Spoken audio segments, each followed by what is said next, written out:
ఓం నమో నారాయణాయ నమశివాయ. మహాభారతంలో వనపర్వం శరణపర్వంలో ఉన్నామండి. ఈ శాల్వుని యొక్క సైన్యం మొత్తం ద్వారకను చుట్టుముట్టారు. మరి ఈ సైన్యం అంతా కూడా అసలు ద్వారకలు ఏం చేశారు, వారిని ఎలా ఎదుర్కొన్నారు, ఇది అంత ఇప్పుడు డిస్కస్ చేద్దాం. వాసుదేవుడు చెప్తున్నాడు ఎవరికి, మన ధర్మరాజుకి, రాజేంద్ర, శౌభపతి శాల్వుడు గజ పదాతులు గల పెద్ద సైన్యంతో దండెత్తి ద్వారక నగరానికి వచ్చాడు. పెద్ద పెద్ద ఏనుగులేంటి, గుర్రాలేంటి, మొత్తం. శాల్వరాజు చతురంగ బలం పెద్ద జలాశయం అనేటువంటి సమతల ప్రదేశంలో విడిది చేశాను. సో వచ్చిన వాళ్ళు కూడా మంచి ప్లేస్ చూసుకొని విడిది చేశారు. శ్మశాన భూములను, దేవతా మందిరాలను, పుట్టలను, వృక్షాలను విడిచి తక్కిన ప్రదేశాలన్నింటినీ కూడా అతని సైన్యం ఆవరించింది. అంటే శ్మశానాలు వద్దు, గుళ్ళు వద్దు, పొట్టలు వద్దురా బాబు, రిమైనింగ్ ఓపెన్గా ఉందా, మొత్తం మనమే ఉందాం.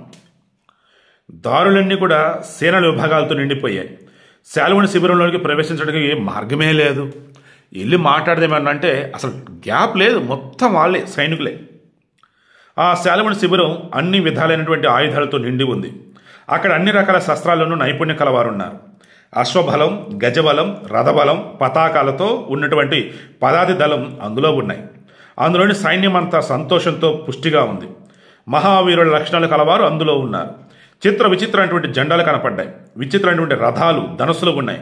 కురుశ్రేష్ఠ గరుత్మంతుల ద్వారకకు సమీపంలో సైన్యాన్ని అంతటిని కూడా సమావేశపరిచి వేగంగా ద్వారక వైపునకు నడిపించసాగాడు.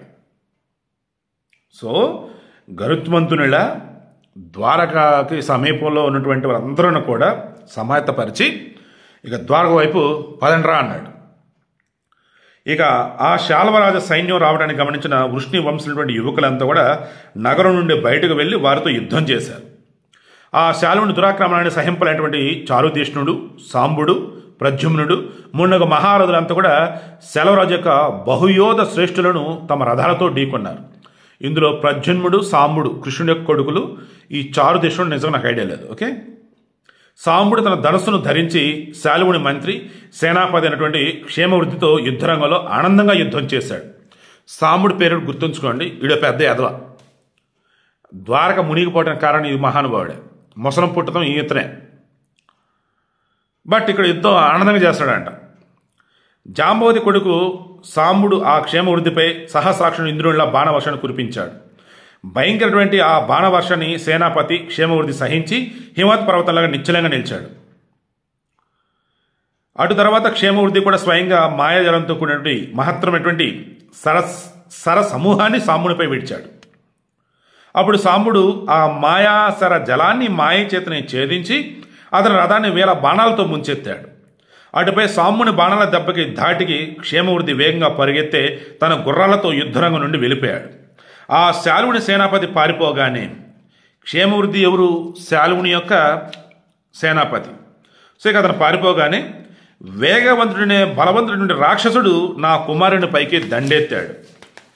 సో తర్వాత సాంబుడు ఏం చేశాడు, సాంబుడితో ఇంకెవరు తోడొచ్చారు, రేపు డిస్కస్ చేద్దాం.